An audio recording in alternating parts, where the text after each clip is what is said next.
नमस्कार मित्रांनो, स्वागत आहे तुमचं आपल्या गाववाल्या टेक यूट्यूब चॅनलवर। आज आपण या व्हिडिओमध्ये पाहणार आहोत की तुम्ही घर बसल्या आपल्या मोबाईलच्या सहाय्याने किंवा लॅपटॉप कॉम्प्युटरच्या सहाय्याने तुमचा मतदान कार्ड डिजिटल रूपात PDF स्वरूपात कशारित्या डाउनलोड करू शकता। ही जे मी प्रोसेस दाखवणार आहे हे कम्प्युटरवर दाखवणार आहे, तुम्ही ते आपल्या मोबाईलवर सुद्धा करू शकता। तुम्हाला मतदान कार्ड डाउनलोड करण्यासाठी सर्वात अगोदर या वेबसाईटवर यायचे आहे। याची लिंक मी डिस्क्रिप्शनमध्ये देईल, तिथून तुम्ही येऊ शकता। ठीक आहे मित्रांनो, या वेबसाईटवर आल्यावर तुम्हाला इथं वर उजव्या साईडला साइन अप बटन दिसेल। ठीक आहे मित्रांनो, तुमच्या मोबाईलमध्ये टॉपलाच दिसत नसेल तर 3 रेषा दिसतील, तिथं तुम्हाला हे करा।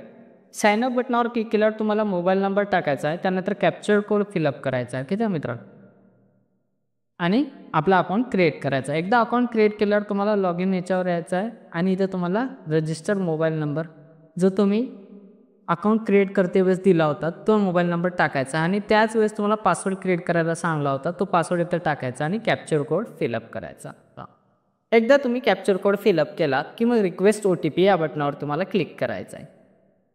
त्यानंतर तुम्ही जो नंबर दिला होता रजिस्टर केला होता त्या रजिस्टर मोबाईल नंबरवर तुम्हाला एक 6 अंकी OTP भेटेल। त्या 6 अंकी OTP तुम्हाला इथं एंटर करायचा आहे न चुकता मित्रांनो। जे OTP येईल तीच OTP इथं टाका। एकदा टाकल्यावर तुम्हाला व्हेरीफाय अँड लॉग इन या बटनावर तुम्हाला क्लिक करायचं आहे।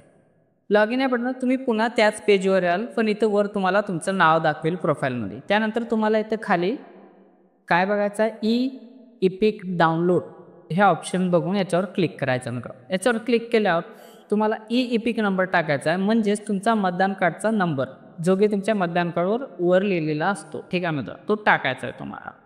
जर फ्रॉम रेफरन्स नंबर असेल तर रेफरन्स नंबर तो असतो ज्यावेळेस तुम्ही ऑनलाईन अप्लाय केला तर तुम्हाला एक रेफरन्स नंबर भेटतो, तो टाकायचा। एपिक नंबर टाकल्यावर तुम्हाला स्टेट निवडायचा आहे तुमचा आणि सर्च ऑप्शनवर क्लिक करायचा नंतर एपिक नंबर टाका तुमच्या मतदान कार्डवर असलेलं, तो टाकल्यावर तुम्हाला हे करायचं आणि तुम्हाला सर्च या बटनावर क्लिक केल्यावर तुमच्याजवळ इथं अशी तुमच्या एपिक नंबरची रिलेटेड जे बी माहिती आहे, म्हणजे तुमच्या मतदान कार्डची तुमचं नाव, तुमच्या वडिलांचं नाव, राज्य, तुमच्या कोणता मतदारसंघ आहे, तुमचा मोबाईल नंबर काय, ईमेल ID ते सगळे दिसतं। तुम्हाला खाली यायचं आणि सेंड OTP या बटनावर क्लिक करायचा। मग तुम्हाला तोच रजिस्टर मोबाईल नंबरवर एक OTP येईल, तो OTP ते तुम्हाला भरायचा आहे आणि व्हेरीफाय या बटनावर क्लिक करायचं। एकदा व्हेरीफाय या बटनावर क्लिक केला की मग तुमच्यासमोर डाउनलोड एपिक असा ऑप्शन येईल, याच्यावर तुम्हाला क्लिक करायचं। याच्यावर क्लिक केला की तुमच्याजवळ एक PDF डाउनलोड होऊन जाईल। ती PDFमध्ये तुम्हाला तुमचा PDF स्वरूपात मतदान कार्ड भेटून जाईल अशा प्रकारे, जे की नवीन स्वरूपात आता मतदान कार्ड येत आहे त्या स्वरूपात तुम्हाला इथं भेटून जाईल।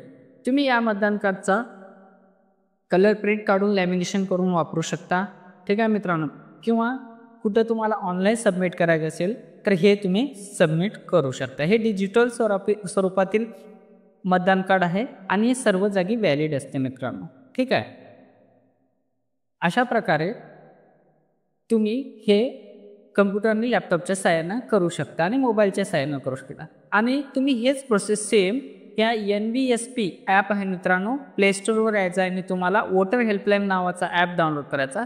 या वोटर हेल्पलाईन नावाच्या ॲपवरून सुद्धा ही प्रोसेस तुम्ही करू शकता। सेम प्रोसेस आता आपण काय केलं होतं, गुगल क्रोममध्ये येऊन केलं होतं, तीच प्रोसेस तुम्ही वोटर हेल्पलाईन नावाची ॲप डाउनलोड करून त्या ॲपच्या सहाय्याने सुद्धा ही सेम प्रोसेस अशाच प्रकारे करू शकता। तर हा व्हिडिओ कसा वाटला मित्रांनो तुम्हाला नक्की आपल्या कॉमेंटमध्ये सांगा आणि आपल्या व्हिडिओला लाईक शेअर करा। तुमच्या लाईकमुळे आपल्याला प्रोत्साहन मिळतं असे महत्त्वपूर्ण व्हिडिओ बनवायला। आपण अजून एकदा भेटूया अशाच एखाद्या महत्त्वपूर्ण व्हिडिओ सोबत। तोपर्यंत जय हिंद, राम राम, जय महाराष्ट्र मित्रांनो, धन्यवाद।